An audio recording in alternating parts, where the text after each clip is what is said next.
Hi everybody, this is Jimmy and welcome to Jimmy Does Knitting. This is my knitting podcast, Sometimes Crochet, and today we are here from you in sunny Amsterdam for once.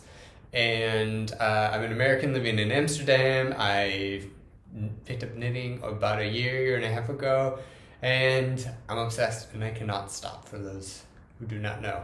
Thank you for joining me. This is going to be a little bit of a different episode. I didn't plan well, so I really cranked on 2 projects that I had, and those are almost done. By the time you see the next episode, they'll be done, but then I don't really have anything to show. And what I did is I panic bought. So we have some knitting plans, and I have a ton of yarn. It's all around me. We'll go over everything. This will just be an acquisitions and future projects video. So if that's what you're into, thank you and stick around. So let's get into it. First acquisition, let's go with this one. So this is a new one to me. This is a Jarbo 2TRULL. This is black. I don't even know if that's the right color, but that's what I'm going to call it. It's a sport weight yarn. It's 20 stitches by 30 stitches per 10 centimeters or 4 inches. It's 100% wool, and this looks like it comes from Sweden. And I heard about this one on a podcast that I listened to. It's a Dutch podcaster, and I listened to her in Dutch so I can remember my Dutch because I don't speak it very often. But she talks a lot, so it's really good. And she recommended this. It's the Jarbo. You can see it's actually pretty coarse, I think. This will be a harder wearing one. It doesn't feel like scratchy, but it also doesn't feel like your typical merino.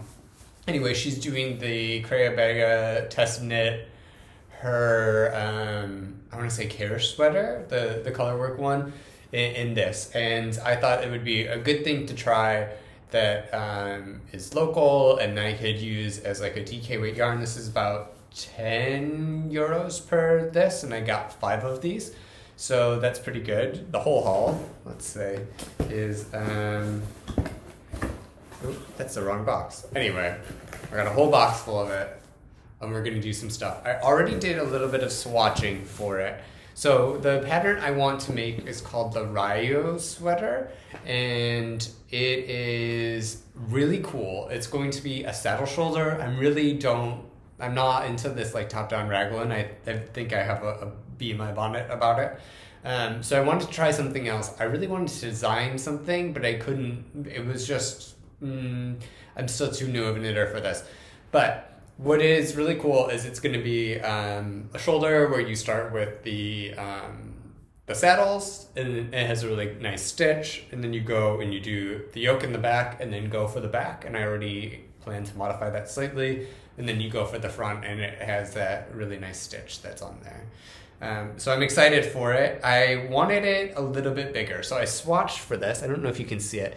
It's okay. I knit this on a 4mm needle, which is far too big for this. I wanted it to be, the sizes were like 41 or 44, and I really like a 42. So I tried to go up from the recommended needle size, which was 3.75, and I did a swatch on the 4mm, and I'm not going to be using the 4mm. I probably will actually re-swatch and try to come up with something that's a little bit tighter.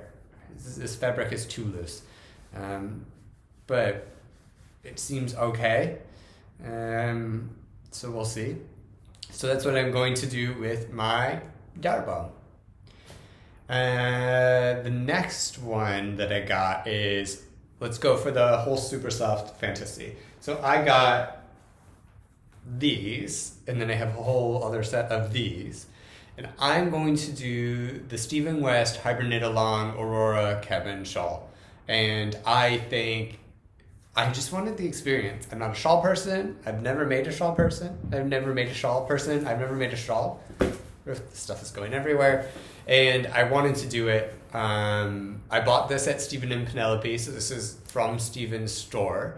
and I'm in the cast on the 26th with everybody else, even though I could do a little bit earlier, and we'll see what happens. Now, I wanted to go with, I think of the color schemes that I saw, there was like two sets of like colors like that were a mid-tone and like a dark tone, or a dark tone and a light tone. So like in this case, 2 neutrals, 2 blue, and then a pop of color, which I was also considering doing mohair, but I figured this purple was kind of nice. I don't know. In a purple mood, we went with the purple. Who knows? The colors all will go together pretty well. Let's discuss what they are. They're all Holst Supersoft. This is my cone of Ecru, and it's partially used on a holiday sweater that I've been knitting on, but that is done, and there's still a ton left. The one in my hand is this really nice, really light blue. This is iced, in contrast to this other light blue, which is a little bit more saturated.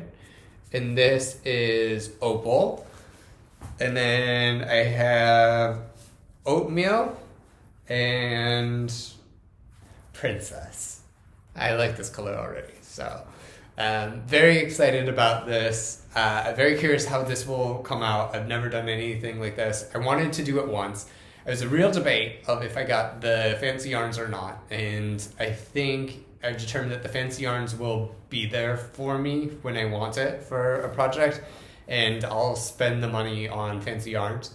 It's something that I will wear personally that's really cool, or a loved one that I know will use it will do that, and so then I'll spend the money on that.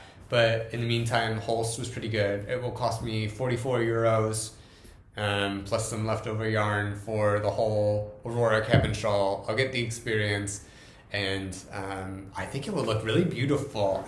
For some reason, like, I know his designs are very much let's play with all the colors and do all the rainbows, but I think they really look beautiful in like tonals or like low contrast sorts of yarn, and I think it will look really good. So I'm excited for this and to do it. Will I probably do this again? No, I don't have the interest in knitting shawls. I'd rather design my own stuff and knit a bunch of sweaters, but you gotta do it once, especially as a beginner knitter and learning different things and trying to see what's going on. You gotta know. So this will become the Aurora Cabin Shawl by Stephen West, using Holst from Stephen and Penelope. And then the next one and final one is going to be a self-designed one. So my boyfriend keeps on showing me vests that he wants, and he just wants me to make a vest, a gilet, if you will. And I was putting it off, but then it started to tick a couple of boxes. One, mohair. I've never used mohair. He wants a fuzzy mohair one, so we're going for it. 2, color blocking, so there's going to be some colored stuff with stripey, like his last thing that I made for him. 3, self-designed pattern. I've looked at all these vests and stuff, and I said, you know what, I'm just going to create my own pattern, and then I can do it and publish it. So we got all this stuff that we're going through. I did a little sample, but first let's talk about what we're going to use. We are going to use more Holst Supersoft as a base, and I think this will be like the ribbing on the collar and then the bottom, and it will just be used as this one ply. This is either the black one or the ink one. This is ink, but it looks almost exactly like the black cone that I have, and we'll use this as the base and the structure for most of the things on this vest. And for it, I paired some Drops Kids Silk. So the Drops Kids Silk is 25 grams. This is a lace weight, 23 stitches, and 30 rows, which actually doesn't seem like a lot. But it's 75% mohair, 25% silk, and it's color 2. Color 2, it's black, it's their darkest one. We'll pair this with the Holst Supersoft And just so you know, Holst Supersoft is 100% wool. Let's see on this label how many of this. It's for 50 grams, it's 287 yards and 25 stitches on a 3mm needle, over 10 centimeters or 4 inches. So great, looking down the whole time, still discussing it. So it will be mostly this for the border, then these two together, and then we will have accents of this electric purple that I got at a yarn store called the Offstop. I considered ordering online, and then it was just so expensive, and because I only needed like 1 or 2 of these, I didn't want to pay shipping, so I went whatever. It ended up being about the same price, but I was like, at least I supported a local business. This is the Rowan Kid Silk Haze. It's 70% mohair, 30% silk. This stuff is really nice. It's super soft. I mean, look at that color. Look at that color. It's intense. So the stripes will just be this. It'll be a fancy thing. I'm very excited to use this and have it all go together. I think it will be pretty good. Yes, no? So that will be a vest. I did a little swatch, and what I like about having extra yarns in your stash is that you can use up some yarn. So this is just a swatch of the Holst with the drops, and it has like a really big, nice, can we see it? Like a lot of fuzz to it, which is really nice. It's so soft. It is so nice and luxurious on my hands. It feels like a little like floating blanket with everything. I used up some of my indigo yarn from Holst, which was good, and then just a little bit of other things. So this was a really nice swatch, and I will be continuing to use it for like writing the pattern essentially. And that, I mean, and I bought a lot of this, by the way. I bought a ton. This is let's take my address out of here. But like, I don't know how much mohair I'm supposed to be using. Probably not this much. Maybe not. So we'll see. I can always use it for other things. I went for the drops because it was cheap. I'm sorry, but I'm sure that I will use black mohair again, especially if that turns out nice and I want something, because I am always cold and I want something warm, and I love a DK weight pattern. So if I could use like a fingering plus a mohair to do something that would keep me super, super warm, maybe in the future we'll do it. But we'll make his vest and we'll see how that goes. So it's a quickie, but I mean, I just have a ton of stuff and I was very excited about it, and I wanted to share it with you. And then I'll come back maybe next week, the week after, who knows. A little bit of admin though. It is November, and in the United States, it's Thanksgiving, which I have complicated feelings over, but I use it as an excuse to donate to charities. And what I like to donate to are food-related charities in Thanksgiving, because it is about a feast. And I choose to spend my money on like local to where I grew up, which was Metro Detroit. So it's a lot of Detroit-based charities that I donate to, and I primarily donate to LGBT+, Q+ charities, because I think that that's, you know, where I want to put my money, is supporting that community, especially the T in there, and the like people of color in the T community. I think they really have it the roughest out of anybody in society, and they're on blast right now. And I like to try to make things a little bit easier for them. So I've donated to 2 places for Thanksgiving, or for my November donations. One is Gleaner's Food Bank, which does a lot of good work in Metro Detroit. I think that there's other ones around the country. I think it might be a chain of food banks. I'm not really quite sure. I would encourage you to find your local food bank and donate that, either with stock that you have or with money that you can give, or if you don't have money, just a little bit of time to help them out. I think that would be really nice. And then the other one I like to donate to is called the Ecru Project. And that is a project that gives, I believe, like culturally appropriate food to trans people, cooked and prepared by trans people. So you're essentially paying the salary of a trans person in order to make a meal, and then you're also paying for the ingredients to feed a trans person.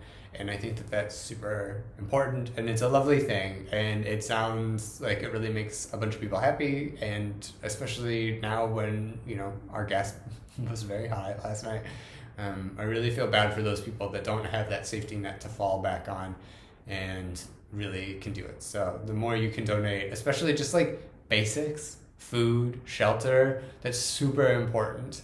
I went through a time in my life where those were not guaranteed, and I think that that's just knowing where you're going to sleep that night and it being safe and that you will have a meal makes a huge difference to somebody. So keep that in mind. If you can donate, I suggest you donate. Find a charity that resonates with you. But for November, I do food stuff. In December, I do something else. And then I always do Pride donations. And I think that that's one way that I can contribute, because I physically can't be there helping with a lot of people. So I'm usually fairly reactive in terms of how I do things with politics, meaning like if something happens that I don't like, I try to find a way to support those communities or those people, or something that I can do, even if it's just a little bit, that will help further things in the direction that I want to